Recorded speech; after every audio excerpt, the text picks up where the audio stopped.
Hi guys, welcome back to ignited beast. मेरा नाम है मुकुल और आज के हम इस वीडियो में ये बात करेंगे कि is your home really an asset, यानी कि जो आपका घर है जिसमें आप रहते हैं, क्या वो एक्चुअली में एक एसेट है या फिर नहीं है। हम ये देखेंगे as per financial management and financial terms, क्योंकि एक मिडिल क्लास आदमी की सबसे बड़ी जो इन्वेस्टमेंट होती है, सबसे बड़ी जो एसेट वो अपनी मानता है, क्या वो सही में एक एसेट है या फिर नहीं है। Please subscribe ignited beast and press the bell icon to see more videos on topics like self development, productivity and motivation. तो इसका आंसर एक रॉबर्ट कियोसाकी नाम के इंसान ने अपनी बुक में, जिसका नाम था रिच डैड पुअर डैड, उसमें उन्होंने प्रॉपरली एक्सप्लेन किया था उन सब लोगों को जिन लोगों को एक्चुअली में फाइनेंशियल मैनेजमेंट या फिर अकाउंटिंग टर्म्स में एक्चुअली में एसेट और लायबिलिटी का मीनिंग नहीं पता होता। तो हम यहाँ पे समझते हैं कि एसेट वो चीज़ होती है एज पर फाइनेंशियल मैनेजमेंट जो आपकी पॉकेट में पैसा डाले, यानी कि उससे इनकम फ्लो आपको आए और आपकी इनकम हर मंथ आए और ग्रो करे, वो एक एसेट होता है। जबकि जो लायबिलिटी होती है वो होती है जो आपकी पॉकेट से पैसे बाहर लेकर के जाती है, यानी कि आपकी जो लायबिलिटी है वो आपसे पैसा लेती है, ना कि पैसा देती है। तो अगर हम यहाँ पे इवैल्यूएट करें तो हमारा जो घर होता है सब लोगों का, वो एक्चुअली में एसेट कैसे हुआ, क्योंकि एसेट आपने घर तो ले लिया और उसमें जो है आपके इनकम फ्लो नहीं हो रहा, वो आप उसके अंदर आप इलेक्ट्रिसिटी का बिल पे कर रहे हैं या फिर आप हाउस टैक्स पे कर रहे हैं या फिर आप और भी हाउस रिलेटेड जो भी उसके ऊपर खर्चा हो रहा है या फिर वो सब आप पे कर रहे हैं। तो एक्चुअली में it is not putting any money in your pocket. तो इन फाइनेंशियल मैनेजमेंट टर्म्स हमारा जो घर है वो एसेट नहीं है, लायबिलिटी है। कैसे हम ये समझते हैं, हमें एक कॉमन जो कंज्यूमर या कि कॉमन मैन होता है, उनको ऐसा लगता है कि जो एसेट होता है उसका बेसिक मीनिंग ये है that is giving us comfort और that is giving us luxury, जिसको हम यूज कर रहे हैं। यानी कि चाहे वो कार हो गया, फोन हो गया, घर हो गया, वो हम उसको एसेट मान के चलते हैं क्योंकि हम उसको यूज कर रहे हैं। लेकिन एक्चुअली में वो एसेट नहीं है, क्योंकि वो एसेट है एज पर बिजनेस। यानी कि अगर कोई बिजनेस वाला एक मान लो कि प्रॉपर्टी को यूज़ करके वो उस पर टीचिंग का काम कर रहा है कोई बिजनेस वाला, तो वो उस एसेट को यूटिलाइज कर रहा है टू जनरेट इनकम, तो वो उसके लिए एसेट है क्योंकि वो एसेट को यूटिलाइज करके इनकम जनरेट कर रहा है। लेकिन हमारे लिए वो लायबिलिटी है क्योंकि वो हम उसको यूज़ करके कुछ भी इनकम नहीं जनरेट कर रहे, हम सिर्फ उसमें रह रहे हैं।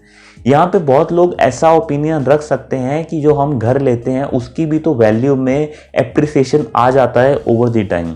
तो हाँ, वो वैल्यू में एप्रिसिएशन ज़रूर आ जाता है, लेकिन वो कंफर्म तो नहीं है कि एप्रिसिएशन आएगा। बहुत जगह पे नीचे डिप्रिसिएशन भी आ जाता है और इवन जो आप चाहते हैं उतना मनी यूटिलाइज भी नहीं हो पाता।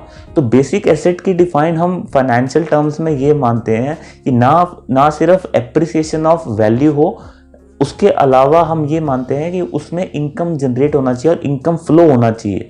अगर इनकम फ्लो नहीं है तो एक्चुअली में हमारी एसेट नहीं है, लायबिलिटी है। तो इसका मतलब ये तो नहीं है कि हमारे पास अपना घर होना ही नहीं चाहिए। नहीं, इसका मतलब ये बिल्कुल नहीं है, हमारे पास अपना घर बिल्कुल होना चाहिए। क्योंकि अगर हमारे पास घर नहीं होगा तो हम रेंट पे करेंगे, जो कि टोटली एक एक्सपेंडिचर है और उसको आपको कुछ बेनिफिट भी नहीं मिलेगा। तो आपको वो रेंट तो सिर्फ एक्सपेंस आपका बढ़ा देगा और आपका खर्चा बढ़ा देगा। तो एक घर हमारे पास ज़रूर होना चाहिए, लेकिन उसके साथ साथ हमें फाइनेंशियल टर्म्स में ये ध्यान रखना चाहिए, अगर आप फाइनेंशियल मैनेजमेंट को अपने दिमाग में रख के चलें कि घर के उतना ही बड़ा घर और उतना ही ज़रूरत का घर एक इंसान को लेना चाहिए जितनी उसको एक कॉमन लाइफ जीने में और लग्जरी ओके लग्जरी लाइफ जीने में पॉसिबल हो, और तो उतना ही घर पे स्पेंड करना चाहिए। ना कि उतना कि हम सोचे कि कोई बंदा कहीं पे अच्छी जगह रह रहा है तो हम भी उतने का घर ले लेते हैं, ऐसा नहीं है। जबकि अगर आप एक एवरेज घर में रहते हैं और अगर आप बाकी का जो पैसा है जो आप घर में लगाना चाहते हैं, अगर आप उसको मार्केट में फ्लो कर सकते हैं या फिर आप इन्वेस्टमेंट में डाल सकते हैं जिसके थ्रू आपको इनकम फ्लो आता है, तो एक बार आपको उस इनकम फ्लो आपको किसी और इनकम से जनरेट हो गया तो उसके बाद आप उस इनकम फ्लो से एक और घर बना सकते हैं। इसका सिंपल सा एग्जांपल ये है कि मान लीजिए आप 50 लाख रुपीस के घर में रह रहे हैं और आपके पास एक्स्ट्रा 20 लाख रुपीस पड़े हैं, तो आप सोचेंगे कि मैं 70 लाख रुपीस के घर में चला जाता हूँ क्योंकि अच्छा घर हो जाएगा। लेकिन अगर आप 50 लाख रुपीस के घर में एडजस्ट कर सकते हैं तो आप 20 लाख को एज अ इन्वेस्टमेंट अगर यूज़ करते हैं और मान लीजिए उससे 10% का ईयरली आपको जो है वो रेट ऑफ रिटर्न आ जाता है, तो अगर आपको ईयर का 2 लाख रुपीस आपको रिटर्न आ जाता है तो 10 से 15 हज़ार रुपये में आप लोन पे कोई और घर परचेज कर सकते हैं या फिर आप लोन पे उठा सकते हैं और आप वो लोन की किस्त जो है वो इनकम फ्लो से आप भर पाएंगे। और जब वो लोन की किस्त खत्म हो जाएगी तो आप ये रियलाइज़ करेंगे कि लोन की किस्त तो खत्म हो गई, लेकिन वो जो इनकम मैंने साइड पे जनरेट करी थी वो इनकम फिर भी मल्टीप्लाई करती रहेगी। ये एक रिच डैड पुअर डैड की बुक में बहुत ही अच्छे से समझाया गया था। अगर आप इसको और डीप एनालिसिस करके पढ़ना चाहते हैं तो ये बहुत ही अच्छी बुक है, उसका मैं लिंक आपको डिस्क्रिप्शन में ज़रूर दे दूंगा। तो आई होप सो कि आपको ये diversion between asset and liability समझ आया होगा। घर हमारी एसेट हमें फील होती है लेकिन एक्चुअली में वो लायबिलिटी है।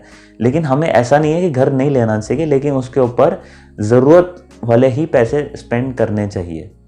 तो अगर आप ऐसी और फाइनेंशियल मैनेजमेंट रिलेटेड वीडियोस और सेल्फ इंप्रूवमेंट रिलेटेड वीडियोस देखना चाहते हैं तो make sure you subscribe us. Thank you for watching.